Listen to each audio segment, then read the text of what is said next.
राधे राधे सभी को। आज हम वट सावित्री व्रत कथा सुनाते हैं। मध्य देश के राजा अश्वपति के पुत्री रूप में सर्वगुण संपन्न सावित्री का जन्म हुआ। राजकन्या ने धूम्रसेन के पुत्र सत्यवान की कीर्ति सुनकर उन्हें पति रूप में वरण कर लिया। इधर यह बात जब ऋषि राज नारद को ज्ञात हुई तो वे अश्वपति से जाकर कहने लगे, आपकी कन्या ने वर खोजने में निस्संदेह भारी भूल की है। सत्यवान गुणवान तथा धर्मात्मा भी है, परंतु वह अल्पायु है और 1 वर्ष के बाद ही उसकी मृत्यु हो जाएगी। नारद की यह बात सुनते ही राजा अश्वपति का चेहरा उदास हो गया। उन्होंने अपनी पुत्री को समझाया कि ऐसे अल्पायु व्यक्ति के साथ विवाह करना उचित नहीं, इसलिए कोई अन्य वर चुन लो। इस पर सावित्री बोली, पिताजी, आर्य कन्याएं अपना पति 1 बार ही वरण करती हैं। अब चाहे जो भी हो, मैं सत्यवान को ही वर स्वरूप स्वीकार करूंगी। सावित्री ने नारद से सत्यवान की मृत्यु का समय मालूम कर लिया था। अंततः उन दोनों का विवाह हो गया। वह ससुराल पहुंचते ही सास ससुर की सेवा में रात दिन रहने लगी। समय बदला, ससुर का बल क्षीण होता देख शत्रुओं ने राज्य छीन लिया। नारद का वचन सावित्री को दिन प्रतिदिन अधीर करता रहा। उसने पति के मृत्यु का दिन नजदीक आने से 3 दिन पूर्व से ही उपवास शुरू कर दिया। नारद द्वारा कथित निश्चय तिथि पर पितरों का पूजन किया। नित्य की भांति उस दिन भी सत्यवान अपने समय पर लकड़ी काटने के लिए जब चला तो सावित्री भी सास ससुर की आज्ञा लेकर चलने को तैयार हो गई। सत्यवान वन में पहुंचकर लकड़ी काटने के लिए वृक्ष पर चढ़ा। वृक्ष पर चढ़ने के बाद उसके सिर पर भयंकर पीड़ा होने लगी।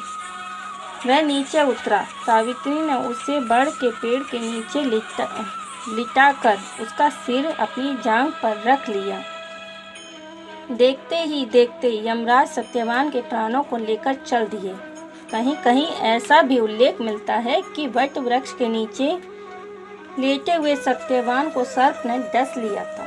सावित्री सत्यवान को वट वृक्ष के नीचे ही लिटाकर यमराज के पीछे पीछे चल दी। पीछे आती हुई सावित्री को यमराज से उसे लौट जाने का आदेश दिया। इस पर वह बोली, महाराज, जहाँ पति वहीं पत्नी, यही धर्म है, यही मर्यादा है। सावित्री की धर्मनिष्ठा से प्रसन्न होकर यमराज बोले, पति के प्राणों के अतिरिक्त तो कुछ भी मांग लो। सावित्री ने यमराज से सास ससुर के आँखों की ज्योति और दीर्घायु मांगी। यमराज तथास्तु कहकर आगे बढ़े। सावित्री भी यमराज का पीछा करती रही। यमराज ने अपने पीछे आती सावित्री से वापस लौट जाने को कहा तो सावित्री बोली, पति के बिना नारी का जीवन की कोई सार्थकता नहीं। यमराज ने सावित्री के पतिव्रत धर्म से खुश होकर पुनः वरदान मांगने के लिए कहा। इस बार उसने अपने ससुर का राज्य वापस दिलाने की प्रार्थना की। तथास्तु कहकर यमराज आगे चल दिए।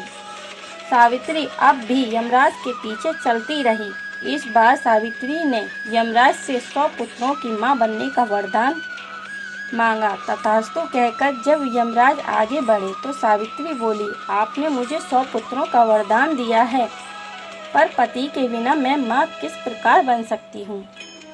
अपना यह तीसरा वरदान पूरा कीजिए। सावित्री की धर्मनिष्ठा, ज्ञान, विवेक तथा पतिव्रत धर्म की बात सुनकर यमराज ने सत्यवान के प्राणों को अपने पास से स्वतंत्र कर दिया। सावित्री सत्यवान के प्राण को लेकर वट वृक्ष के नीचे पहुंची, जहां सत्यवान का मृत शरीर रखा था। सावित्री ने वट वृक्ष की परिक्रमा की तो सत्यवान जीवित हो उठा। प्रसन्नचित्त सावित्री अपने सास ससुर के पास पहुंची तो उन्होंने नेत्र ज्योति प्राप्त हो गई। इसके बाद उनका खोया हुआ राज्य भी वापस मिल गया। तभी से वट वृक्ष की पूजा की जाती है। वट